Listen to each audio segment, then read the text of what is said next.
In the lead up to the release of Spider-Man Across the Spider-Verse this summer, we are slowly starting to see more interviews and revelations in regards to what the film is about. Recently, speaking with Empire Magazine, the producer of Spider-Verse, Amy Pascal, revealed that at its core, Spider-Verse 2 is a love story, and I've seen a little bit of confusion and even some blowback, which doesn't make sense to me because every Spider-Man story eventually ends up being a love story.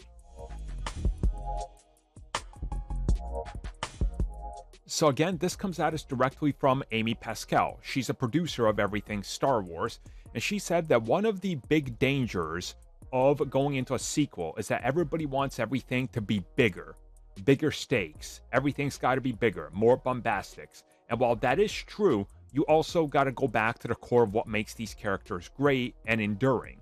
And one of the things that they wanted to focus on at its core is the love story between Miles and Gwen Stacy. And yeah, I agree. Spider-Man, who is he without a love interest? I will argue he's not that interesting. He always gets pulled back into it. Again, that's one of the core aspects of Spider-Man.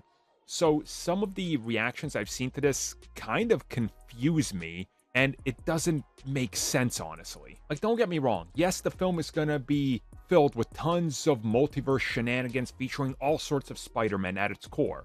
I know a lot of people are going for that because they're like, oh, I want to see 2099. But do you just want a film where it's just constant cameos, random appearances, and glorified multiverse things that don't really feature a continuation of the story of the first film?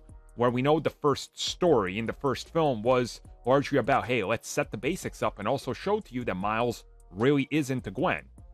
We've already seen with interviews and images that Miles is introducing Gwen to his parents.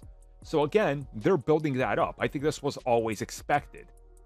And I don't think that them putting the relationship at the center of it is going to take away from you getting to see whatever Spider-Man you're into or a reference. It's just meant to be in there to add stakes to the story and add danger, suspense, and this relationship between them that's going to strengthen, especially if we see Gwen in peril and Miles is willing to do whatever he can to save her. Again, it's at the core of this, just like the two characters in the comics. So I'm okay with it. I'm cool with this. This actually gets me more excited because I'm told, hey, you're going to get to see more of these characters and we're not going to forget that this character actually needs growth. You know, like Doctor Strange in the Multiverse of Madness.